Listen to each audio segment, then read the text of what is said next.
मंच पर उपस्थित भारत सरकार की मंत्री बहन मीनाक्षी लेखी जी, भारतीय जनता पार्टी के राष्ट्रीय महासचिव तरुण चुग जी, भारत सरकार के हमारे मंत्री, राजस्थान के सांसद भाई कैलाश चौधरी जी, श्री सुरेंद्र सिंह टीटी जी, श्री अभिषेक जी, श्री मोहनलाल गर्ग जी, शशि शर्मा जी, सुरेंद्र सिंह बग्गा जी, श्री राजेश कपूर जी, आज जिनको जिताने के लिए मैं दिल्ली से यहां आया हूं, ऐसे राणा गुरमीत सिंह जी सोढ़ी जी, हमारे गुरपरवेज सिंह सेला जी, गुरपरवेज खड़े हो जाओ, और आज यहां पर आए हुए प्यारे भाइयों बहनों माताओं, आप सभी को सत श्री अकाल, जय श्री राम। सबसे पहले मैं आज इस चुनाव में दूसरी बार पंजाब में आया हूं। सबसे पहले नानक देव महाराज से लेकर दसम पिता गुरु गोविंद सिंह साहब तक सभी सिख गुरुओं ने देश में एकता, भाईचारा और बलिदान की भावना जो प्रवर्तन करी है, इसके लिए मैं गुरुओं को प्रणाम कर कर मेरी बात की शुरुआत करना चाहता हूं।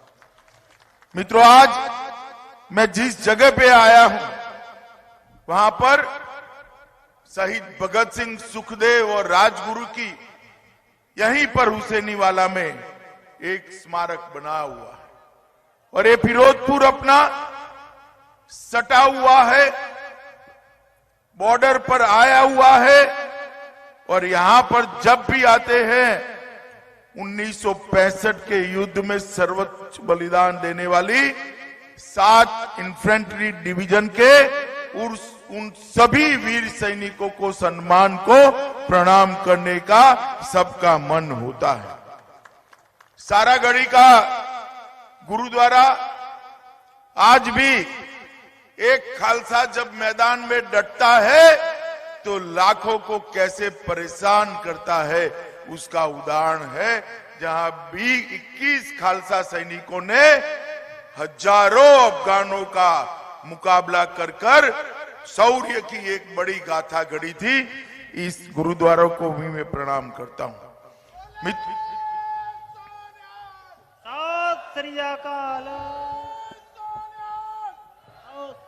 मित्रों, अब पंजाब में मोदी जी के नेतृत्व में भारतीय जनता पार्टी अपने 2 साथियों के साथ स्वतंत्र रूप से चुनाव लड़ रही है।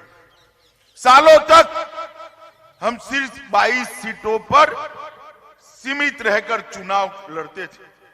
मैं पंजाब के सभी हिंदू और सिख भाइयों बहनों को कहने आया हूं कि हमारी शुरुआत है, आने वाले 5 साल में पंजाब के घर घर के अंदर भारतीय जनता पार्टी का कमल पहुंचाने का हम लोग शुरुआत करें। इस चुनाव के अंदर मोदी जी ने प्रचार के लिए फिरोजपुर को चुना था, यहां उनकी रैली रखी, मगर मोदी जी की रैली होना कांग्रेस को बड़ा डर लगा और अपने किराए के लोग भेजकर रैली को रोकने का प्रयास किया।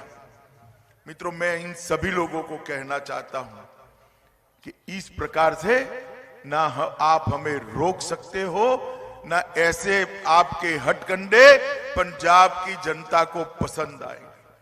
भाइयों बहनों, आप बताओ, पंजाब में कोई मेहमान आता है और वो भी नरेंद्र मोदी जैसा, तो उसका स्वागत करना चाहिए या नहीं करना चाहिए?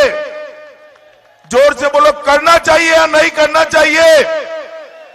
स्वागत करने की जगह पंजाब के मुख्यमंत्री ने उनका रास्ता रोकने का काम किया, और अकाली दल भी चुप रहा, आम आदमी पार्टी भी चुप रही।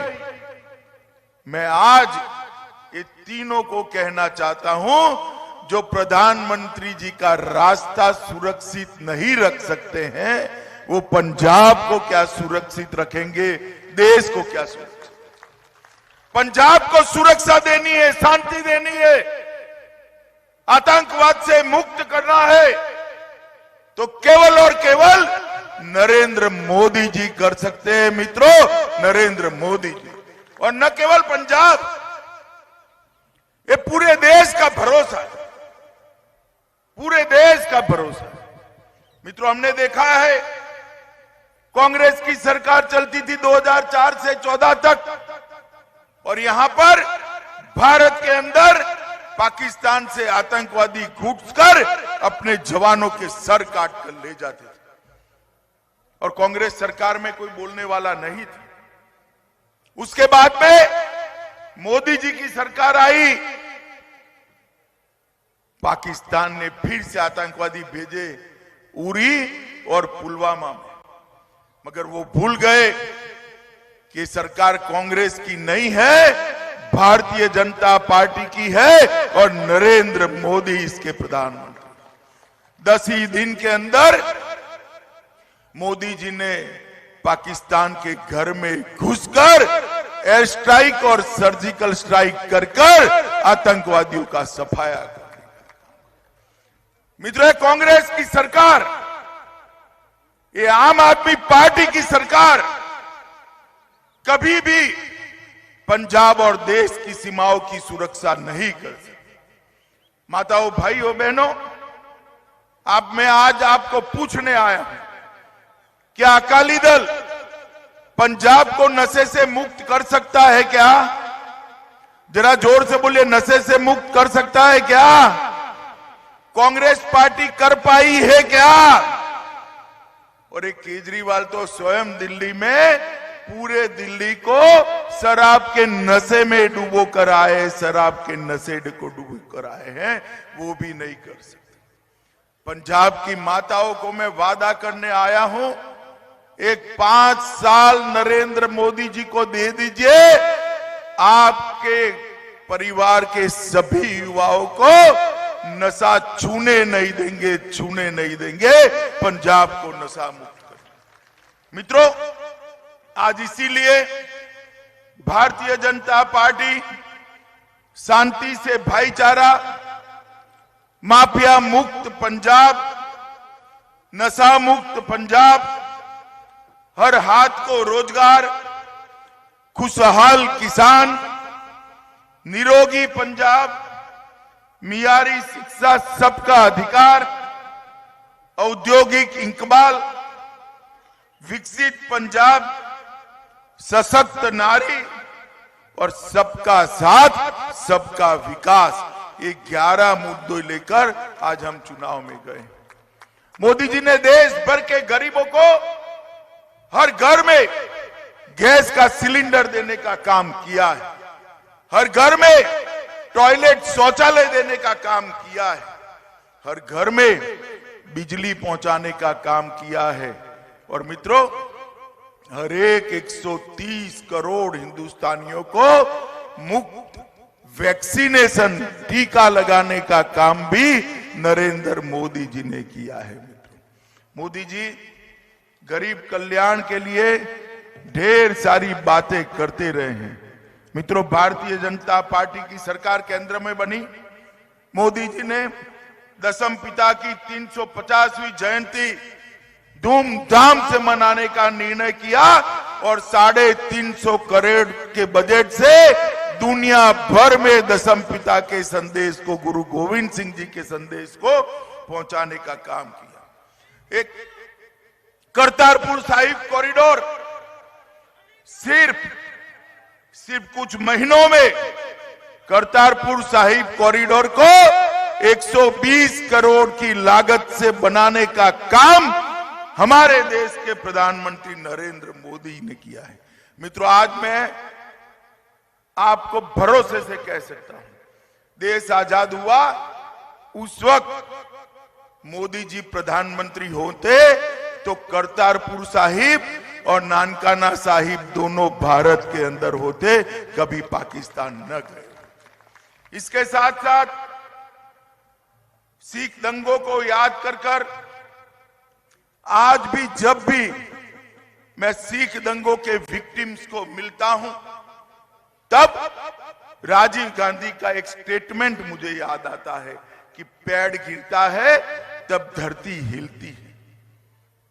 चलो भाई, दंगे हो गए। जब तक मोदी जी नहीं आए, 84 से दंगे हुए थे, एक भी व्यक्ति जेल में नहीं गया था, क्योंकि दंगे कराने वाले कांग्रेस वाले थे। भारतीय जनता पार्टी की सरकार आई, कांग्रेस के नेताओं को जेल में डालने का काम ये भारतीय जनता पार्टी की सरकार ने किया। हर विक्टिम परिवार को 5 लाख रुपया देने का वादा किया। 26 दिसंबर को दोनों वीर बलिदानी साहबजादों की याद में पूरी दुनिया में सबसे कम उम्र में शहादत देने वाले दशम पिता के दोनों साहबजादों की मान में 26 दिसंबर को वीर बाल दिवस के रूप में मनाने की घोषणा नरेंद्र मोदी जी ने की।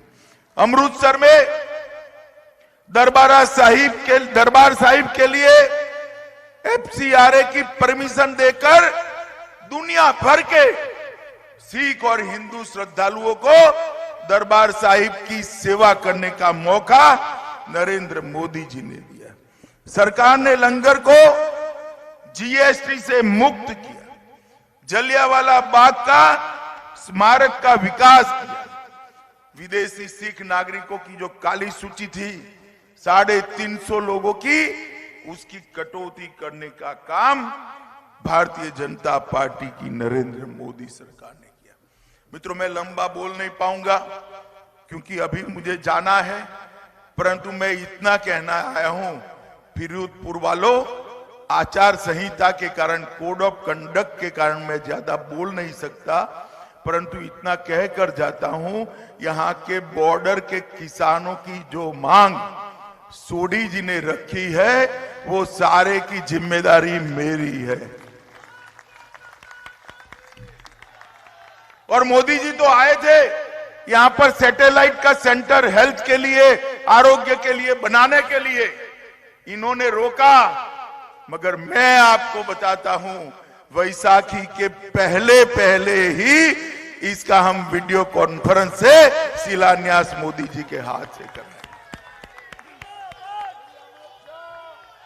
क्योंकि भारतीय जनता पार्टी जानती है कि बॉर्डर डिस्ट्रिक्ट में आरोग्य की सेवाएं कैसी होती। शायद यहां अच्छी सुविधा होती तो हमारे भारतीय जनता पार्टी के प्रदेश अध्यक्ष और मेरे मित्र कमल शर्मा जी आज हमारे बीच में होती। अच्छी सेवाएं बॉर्डर डिस्ट्रिक्ट के लिए बहुत जरूरी होती है, ये मैं जानता हूं। मित्रों, आज मैं आया हूं, हमारे दोनों प्रत्याशी यहां उपस्थित है, राणा गुरमीत सिंह सोढ़ी जी और गुरप्रवेश सिंह सेला जी। मैं दोनों को जिताने की अपील करने के लिए आया हूं। आप बताइए, कमल के निशान पर बटन दबाएंगे क्या? अरे जोर से बोलो भाई, दबाएंगे क्या? दोनों को जिताएंगे क्या? आप मोदी जी पर भरोसा कर सोढ़ी जी और सेला को जिताकर भेजिए। मैं वादा करता हूं कि इस क्षेत्र के विकास के लिए भारत सरकार पूरा जोर लगाकर काम करेगी और आपकी सभी समस्याओं का समाधान करेगी। मेरे साथ बोलिए, वंदे वंदे मातरम, वंदे मातरम, वंदे।